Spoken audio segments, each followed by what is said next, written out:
Greetings. This is Doc Ock here at noon and 9. Coming back at you, still in the West. We got a few more days that we're going Black West. And from there, that's when it gets real interesting. Because we're doing the whole month of October, we're going to dedicate to African adventurers, not explorers, because that has a connotation of colonialism in there. So we're not going to be doing no explorers. We're going to do adventurers, people who ventured out far away from their comfort zone, went somewhere else. They might have gone north to the pole. They might have gone east. They might have gone west. Could have even gone south, because going down south can be a real adventure too. But meanwhile, let's go ahead and finish up what we're doing right now. We're on Black Indians, Lawmen, and Outlaws. Proverb for today: life is a shadow and a mist. It passes quickly by and is no more. Life is a shadow and a mist. It passes quickly by and is no more. And that is a proverb from the nation of the country of Madagascar. Poem for today, one of my favorite poems by none other than Scott-Heron, our featured poet of the month. And the poem is Billy Green is Dead. Billy Green is dead. The economy is in an uproar. The whole damn country's in the red. Taxi fares is going up. What? You say Billy Green is dead. The government can't decide on busing, or at least that's what they said. Yeah, I heard when you told me, you said Billy Green is dead. But let me tell you about these hot pants that this big leg sister wore when I partied with the frat boys. You say Billy took an overdose. Well, now junkies will be junkies. But did you see Gunsmoke last night? Man, they had themselves a shootout, and folks was dying left and right. At the end, when Matt was cornered, I had damn near give up hope. Why you keep on interrupting me? You say my son is taking dope. Call a lawyer, call a doctor. What you mean I shouldn't scream? My only son is on narcotics. Should I stand here like I'm pleased? Is that familiar, anybody? Check out what's inside your head, because it never seems to matter when it's Billy Green who's dead. Never seems to matter when it's Billy Green who's dead. Yep, poet for the ages. And now, moving on to our story of the day. Lawmen and Outlaws on the frontier, still coming out of the book, African American Voices of Triumph. African American Voices of Triumph. There we go. Got a fairly good pick of it there. Let's see what we got here. All right. Outlaws and Lawmen in the wild and woolly West. Let's see what we got today.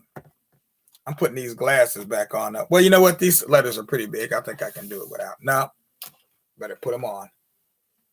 All right, here we go. The myth of the American frontier is peopled with larger-than-life white villains and heroes. From killers like Jesse James and Billy the Kid to lawmen like Wyatt Earp and Wild Bill Hickok. But probably few can name the equally cold-blooded black renegades who terrorized the Old West, or the black marshals and sheriffs who brought criminals of all races to justice. The crimes of outlaws like Cherokee Bill and Rufus Buck were as vicious as any committed by the Kid or the James gang. And during the 1870s, black deputy marshals were among the 200 or so appointed to take on bandits in Oklahoma's rough and tumble Indian Territory. Vested with the authority to arrest whites and defend themselves while doing it, the black deputy marshals, which you can see, well, wait a minute, it says overleaf, so it's got to be, nope. Where's the overleaf at?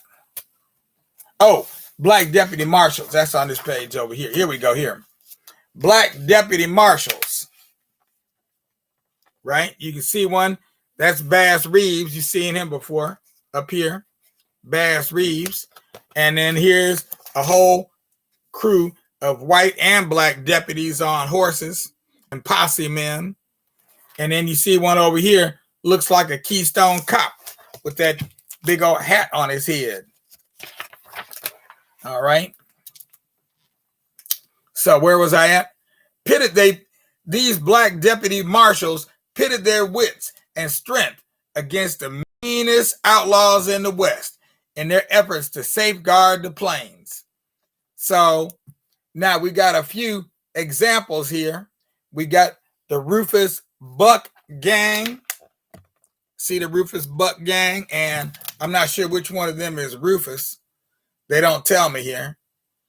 It's made up of 2 blacks, 3 Creek Indians, and the dreaded Rufus Buck Gang set a record for violence in the often bloody Indian Territory for 13 horrifying days in the summer of 1895. The outlaws robbed, raped, or murdered nearly everyone who crossed their path. Among their victims were a U.S. deputy marshal, ranchers, shopkeepers, widows, farmers, and even a child. The posse sent after them, which included more than 100 Creek Indians, because they were pissed too, finally tracked the outlaws down, and after a 7-hour gunfight, trapped them in a cave. The gang surrendered, and all 5, shown above in chains on the day before their execution, were hanged on July 1st, 1896. See, those are the days when justice was swift, although it still took a whole year, but it was fairly swift. Cherokee Bill, okay? Part Cherokee, part black, and so good looking that women hid him from the law. Cherokee Bill, okay. Lady killer. Above, front row, third from the right. Third from the right. I mean, this guy right here, 1, 2, 3, the front row, third from the right. That'd have to be him. Okay. Front row, third from the right. Sparked such fear in Indian Territory that one town passed an ordinance allowing him to come and go as he pleased. Born Crawford Goldsby in 1876 in Fort Concho, Texas, by the age of 18, he was known for his rapid-fire shooting. When deputy marshals finally captured him at age 20, he had killed a railroad conductor and a station agent, policemen, storekeepers, and even his own brother-in-law. We can't fault him for that, can we? Cool to the end, Cherokee Bill remarked on his way to the gallows in Fort Smith, "This is about as good a day to die as any." This is about as good as a day to die as any. And there you see him there. There is Cherokee Bill. Now see, I saw the black guy here. I just assumed that was him. But now they're saying, is this guy over here? But that show looks like a white dude, though. But they said he was part Native American, part black. So I'm assuming that I got that right, and that's him. Ned Huddleston, also known as Isam Dart. Okay, this guy over here. That's Ned Huddleston, also known as Isam Dart. Ned Huddleston, right there.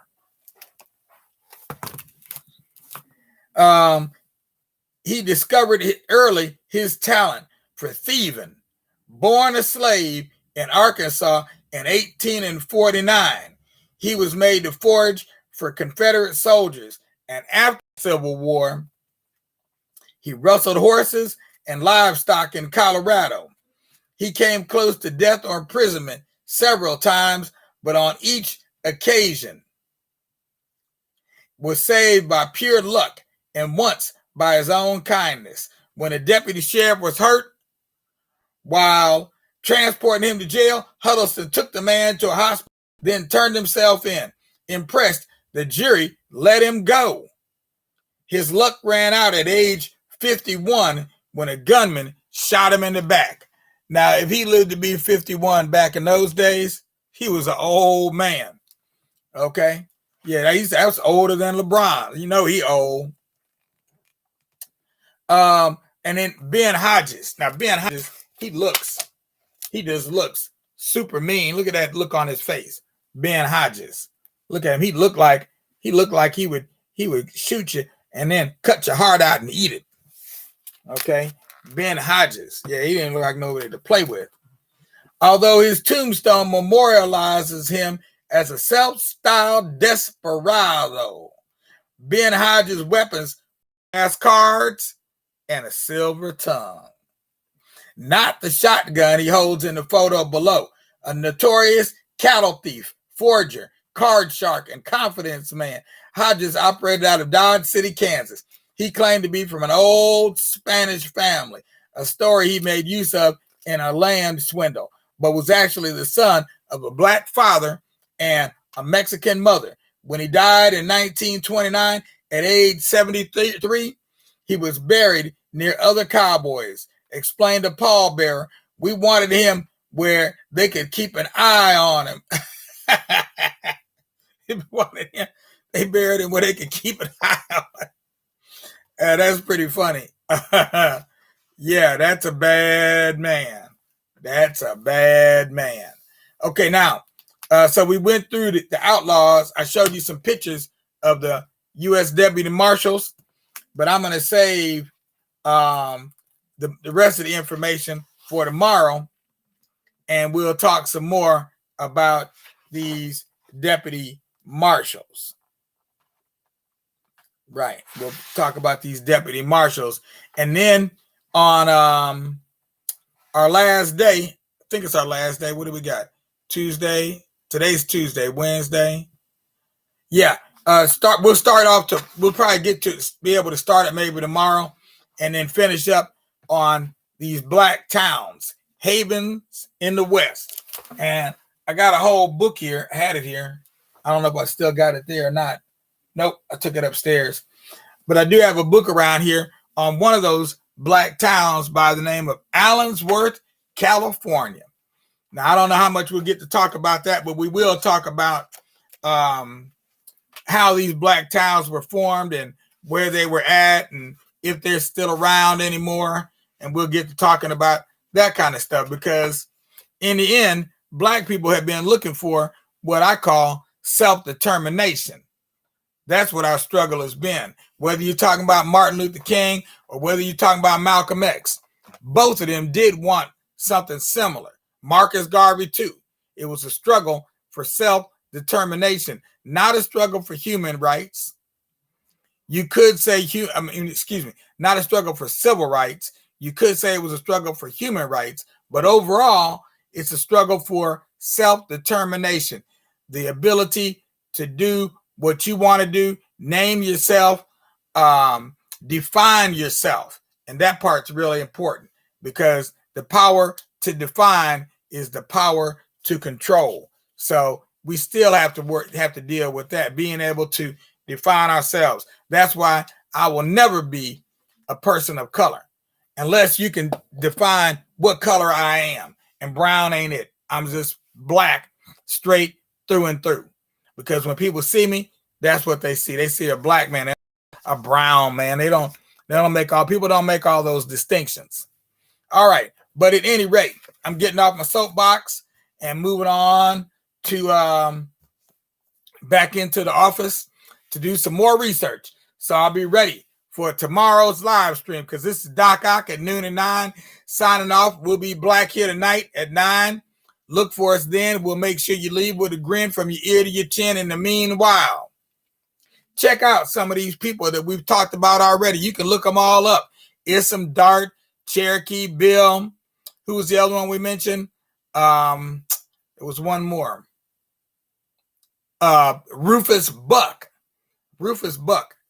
He'd sound like an interesting one to look up, because I'd like to see some more photos of him if they're out there. Okay, Rufus Buck and the Rufus Buck gang. Check them out. Peace out, y'all.